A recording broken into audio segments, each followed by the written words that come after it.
La Voz con César Vidal, desde el exilio. Muy buenos días, muy buenas tardes, muy buenas noches y muy bienvenidos a esta nueva singladura de La Voz. Soy César Vidal, hoy es el martes 5 de noviembre de 2024 y me dirijo a los hispanoparlantes de ambos hemisferios, a los situados a uno y otro lado del Atlántico y del Pacífico y, como siempre, lo hago desde el exilio. Corría el año 1960 cuando se celebraron en Estados Unidos elecciones presidenciales. El Partido Demócrata presentaba a un joven político llamado John Fitzgerald Kennedy, católico y de origen irlandés. Aunque con la excepción de Franklin Delano Roosevelt posiblemente fuera el único presidente de Estados Unidos en el siglo XX con una formación intelectual de cierto peso, eran otras razones las que apoyaban el pensar en su posible victoria. La primera era que John Kennedy pertenecía por nacimiento a la clase de multimillonarios, aunque no por razones ortodoxas. Su abuelo materno, John F. Fitzgerald, llamado popularmente Honey Fitch, había sido un político notablemente corrupto al que se había privado de su escaño en el Congreso Nacional precisamente cuando se probó que había falseado las elecciones para conseguirlo. Su padre, Joseph Joe Kennedy, se había enriquecido con negocios ilegales y había mostrado su simpatía hacia la figura de Hitler. Durante años, Joe Kennedy había tenido una enorme influencia sobre su hijo John, llamado familiarmente Jack, y no daba la impresión de que ésta hubiera podido llevarlo a convertirse en un rebelde contra el sistema. Joe Kennedy, cuya fortuna procedía de la época de la prohibición del alcohol, había establecido contacto con el mafioso Sam Giancana en 1959 para estudiar las posibilidades de que la mafia ayudara a su hijo John a llegar a la Casa Blanca. Para Sam Giancana, la propuesta resultaba muy tentadora. Por un lado, le permitía jugar con la posibilidad de controlar al futuro presidente de Estados Unidos precisamente en una época en que se veía acosado cada vez más de cerca por la Administración de Justicia. Por otro, conocía la enorme atracción que los Kennedy sufrían hacia las mujeres y pensaba que esa podría ser una baza a su favor en un país notablemente escrupuloso en lo que a las debilidades sexuales de sus mandatarios se refería. De hecho, Giancana soñaba incluso con la idea de encontrar una mujer que le permitiera literalmente acorralar a Jack. Inicialmente todo parecía indicar que el mafioso Giancana no se equivocaba. Cuando tuvo que comparecer ante el comité McClellan, encargado de investigar el crimen organizado, fue incluso interrogado por Bob Kennedy, el hermano de John, pero toda la investigación finalmente quedó en nada. Según confesión de un familiar del mafioso, en otoño de 1959, Giancana se entrevistó 3 veces con Joe, el patriarca de los Kennedy, en el Ambassador East de Chicago, con la intención de ultimar el acuerdo entre el jefe mafioso y el candidato a presidente.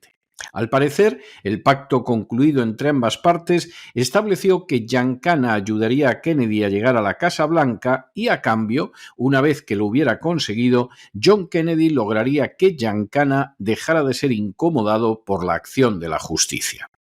En enero de 1960, Giancana ordenó al famoso cantante y actor Frank Sinatra que comenzara a trabajar en la campaña de elección de John Kennedy. Esperaba que el respaldo del todo Hollywood ayudaría a Kennedy a ser nominado candidato primero y después elegido presidente. Durante las primarias, Giancana se entrevistó varias veces con John Kennedy y su padre en Florida, Nueva York, Chicago y el Cal Neva en el lago Tahoe. John estaba muy preocupado por los resultados en Virginia Occidental a causa del voto conservador protestante y del sindicato de mineros del carbón.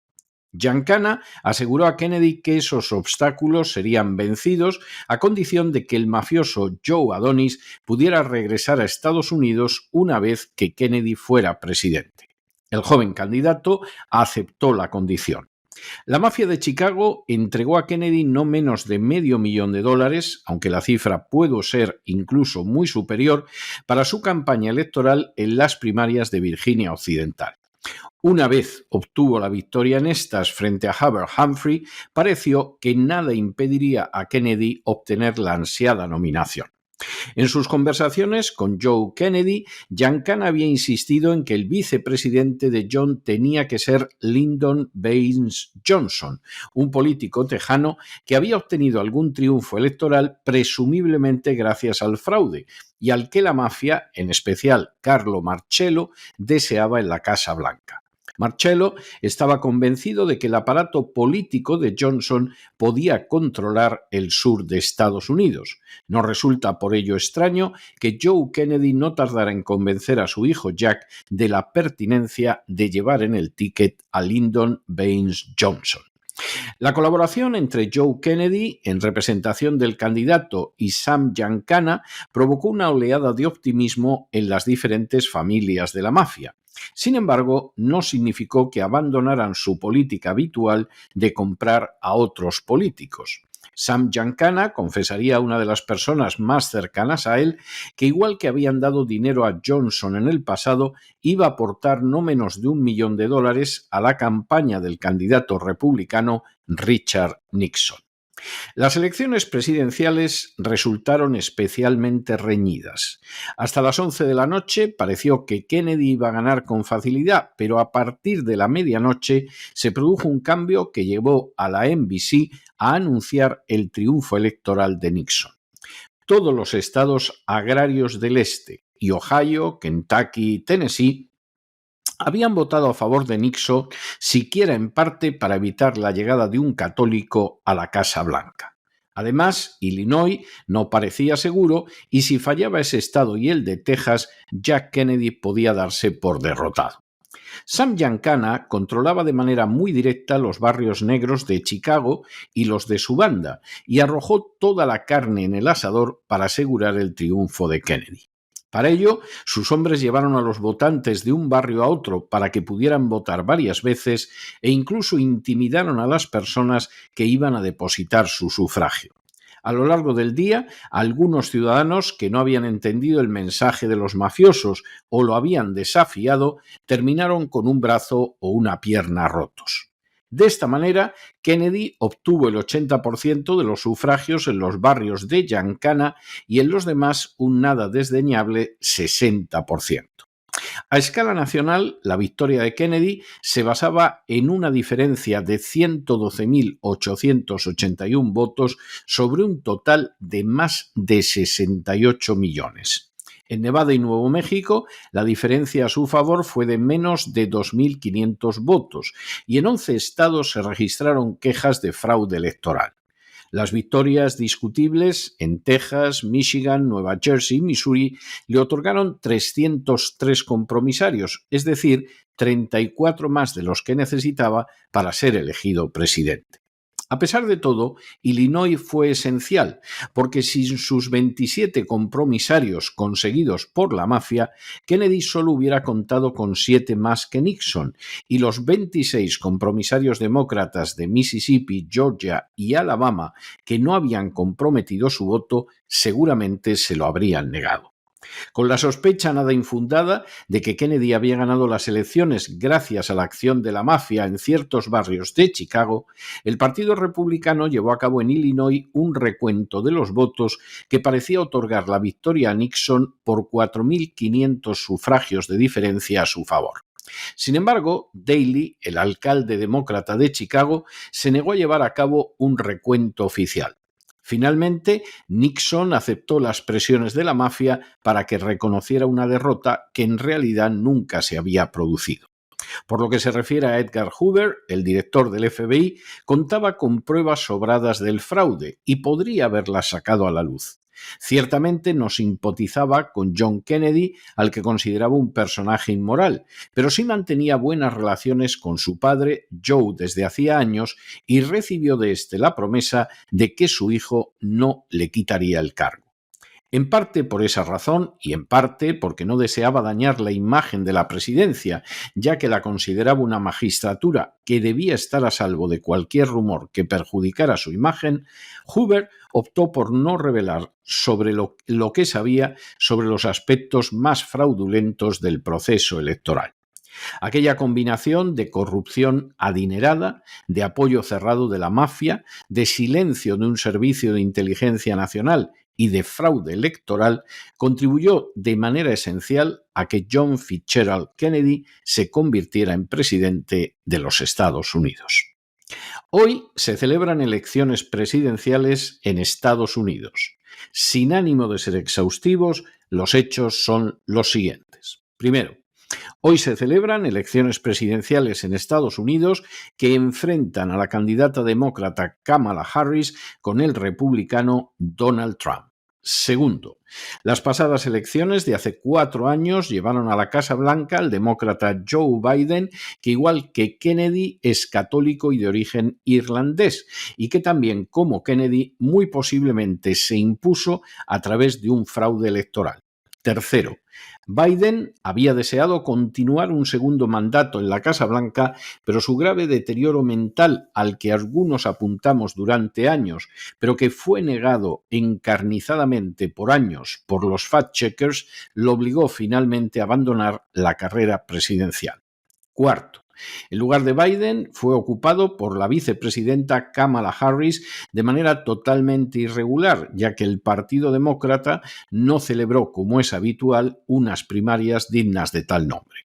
Quinto, a pesar de la propaganda de ambos candidatos, que insisten en que la distancia entre ambos resulta abismal y que además se encuentran enfrentados en la elección más importante de la historia de Estados Unidos, ambos coinciden en cuestiones no poco relevantes.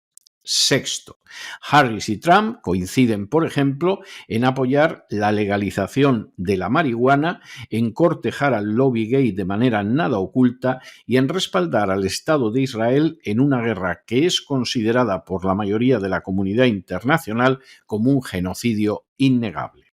Séptimo, en otras cuestiones, las posiciones entre los candidatos son más encontradas. Por ejemplo, mientras que Kamala Harris es partidaria de continuar la guerra de Ucrania, que tan cara le está costando a los ciudadanos americanos, Trump es partidario de concluirla cuanto antes, incluso antes de su toma de posesión.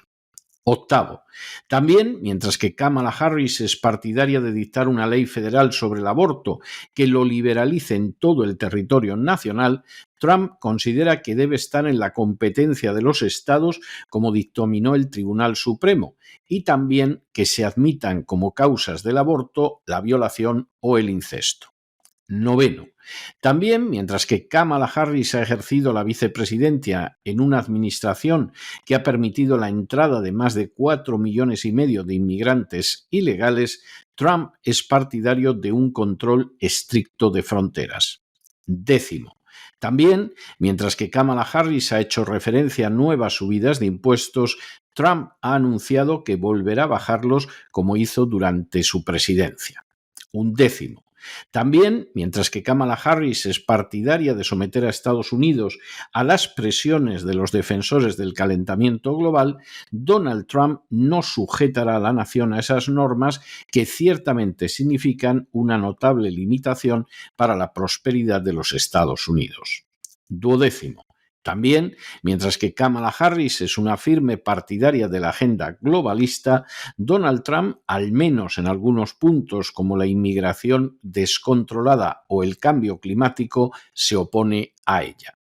13º, en estos mismos momentos, las encuestas internas tanto de demócratas como de republicanos dan por ganador a Donald Trump. 14º. De hecho, medios proclives al Partido Demócrata, como la CNN, se refieren a un empate, mientras que el Washington Post, por primera vez en décadas, no ha apoyado al candidato demócrata. La actitud del Washington Post había sido precedida tan solo unos días antes por otra similar adoptada por Los Angeles Times. 15º. Por añadidura y de forma no poco preocupante, sobre las presentes elecciones presidenciales se cierne también la sombra del fraude electoral. 16º. Así, el gobernador demócrata de California firmó hace unas semanas una orden que permite votar en estas elecciones a personas que no lleven documentación. 17º. Igualmente, también hace unas semanas, 2 ONGs hispanas consiguieron que un juez de la Florida dictaminara que podían votar en estas elecciones los inmigrantes ilegales. 18º. De manera semejante, hace apenas unas horas se descubrió en el estado de Kentucky que una de las máquinas para votar asignaba a Kamala Harris el voto marcado en favor de Donald Trump. 19º. Hasta la fecha ya han surgido irregularidades en los mecanismos electorales de Michigan, California, Colorado, Virginia, Arizona, Georgia, Nevada, Pensilvania, Wisconsin, Texas y Kentucky. Y 20º, distintos analistas han señalado incluso que una victoria de Donald Trump podría ir seguida de un asesinato como el de John Kennedy. Es discutible que las elecciones presidenciales que se celebran hoy en Estados Unidos sean las más relevantes de su historia, y lo es porque no menos importantes fueron algunas de las celebradas al inicio de su andadura como nación o aquella que llevó a Abraham Lincoln a la Casa Blanca. Con todo, no cabe la menor duda de que estas son unas elecciones en las que, como señaló el todavía presidente Biden, se juega el alma de la nación. Ciertamente, gane quien gane, no es de esperar que desaparezca el peso colosal del complejo industrial militar, ni tampoco la influencia de los lobbies sionistas, dado que el 100% de los senadores ha recibido dinero del AIPAC y lo mismo puede decirse de más del 90% de los congresistas. Tampoco es de esperar que pierdan su influencia lobbies como el feminista o el homosexual. Sin embargo, sí existen áreas donde pueden aparecer diferencias notables. Si Kamala Harris gana las elecciones, no cabe la menor duda de que Estados Unidos seguirá transitando la senda de una agenda globalista que ha sentenciado a esta nación a dejar de ser la primera potencia mundial antes del año 2030. Si las gana Donald Trump, algunos aspectos de la agenda globalista encontrarán muy serios obstáculos y quizá, solo quizá, Estados Unidos pueda evitar todo el proceso de decadencia que ya ha comenzado. Si Kamala Harris gana las elecciones, el intervencionismo estatal ya asfixiante en áreas como la seguridad nacional se hará mayor, apoderándose de una parte más considerable del dinero de los ciudadanos y ampliando la censura en las redes sociales. Si las gana Donald Trump, la presión fiscal previsiblemente se reducirá y puede que se detenga el avance de la censura. Si las elecciones las gana Kamala Harris, el adoctrinamiento en los dogmas de la agenda globalista continuará, así como la división social en torno a líneas de color y de ideología de género. De esta manera, la fragmentación social aún será mayor que la sufrida desde que Obama llegó a la Casa Blanca. Si por el contrario las gana Donald Trump, se producirá un intento de soldar a la comunidad nacional, intento que previsiblemente será contestado de manera feroz por el Partido Demócrata, aumentando la tensión en las calles. Si las elecciones las gana Kamala Harris, la economía previsiblemente se deteriorará como efecto de las subidas de impuestos, de las presiones derivadas de la agenda verde y de una mayor regulación. Si por el contrario las gana Trump, los impuestos bajarán, la economía se reflotará y previsiblemente, como sucedió en su primer mandato, se batirán récords de empleo, especialmente entre hispanos y negros. Si las elecciones las gana Kamala Harris, la espiral belicista de los últimos 30 años continuará embarcando en nuevos conflictos armados a Estados Unidos, no en defensa de sus intereses nacionales, sino de lobbies poderosos como los del complejo industrial militar o los sionistas. Si por el contrario las gana Trump, se producirá un frenado, aunque seguramente no muy fuerte, en relación con el belicismo de la Casa Blanca. Por añadidura, persiste el serio problema de un posible fraude electoral. Si tiene lugar, podemos dar casi por liquidada la democracia americana, al menos en lo que se refiere a las elecciones presidenciales. Los demócratas habrán logrado entonces, una vez más, como los católicos Kennedy y Biden, que el fraude asiente a su candidato en la Casa Blanca. Pero ahora, además, con la añadidura de millones de inmigrantes ilegales a los que se procederá a legalizar y, de esta manera, habrán conseguido también un cambio demográfico que los mantendrá para siempre en la Casa Blanca, aunque, como ha señalado la propia agenda globalista, sea a costa de ceder el puesto de Estados Unidos como primera potencia mundial antes de que concluya la década. Bien mirado, quizá sea cierto que estas elecciones sean las más trascendentales de la historia de Estados Unidos, porque van a decidir si la nación podrá seguir avanzando sobre la base establecida por los padres fundadores o si por el contrario se convertirá en una cuenta más en ese rosario de naciones sometidas a la agenda globalista. Pero no se dejen llevar por el desánimo o la frustración. Y es que a pesar de que los poderosos muchas veces parecen gigantes, es solo porque se les contempla de rodillas y ya va siendo hora de ponerse en pie. Mientras tanto, en el tiempo que han necesitado ustedes para escuchar este editorial, la deuda pública española ha aumentado en más de 7 millones de euros, lo que no evita que España cada vez más se parezca a un Estado fallido. Muy buenos días. Muy buenas tardes, muy buenas noches. Les ha hablado César Vidal desde el exilio. Que Dios los bendiga.